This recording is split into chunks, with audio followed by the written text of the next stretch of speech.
Welcome to the Salmon Runs YouTube. Enjoy the video. In this video, I will explain how to add keys to CEMU.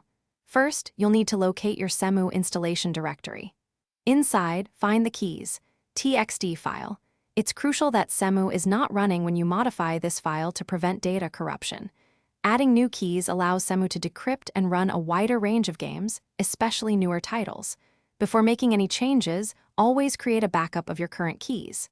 Txt file. This simple step can save you a lot of trouble if something goes wrong.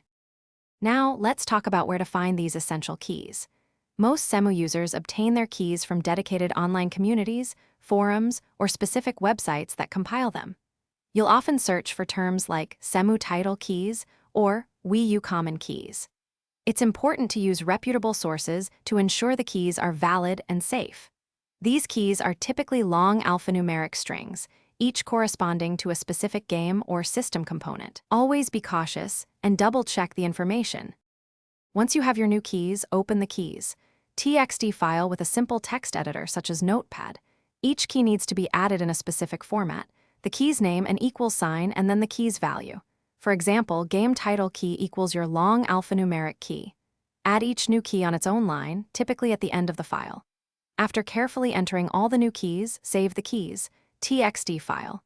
This action will update CEMU's key database. After saving the keys, txt file, launch CEMU. Your games should now load without any key-related errors. If a game still doesn't work, check CEMU's log for specific error messages, which often point to missing or invalid keys. Double-check your keys. Txt file for any typos, extra spaces, or incorrect characters. Even a single misplaced character can invalidate a key.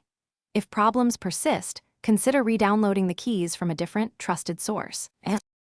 Thanks for watching. Consider subscribing if we helped you.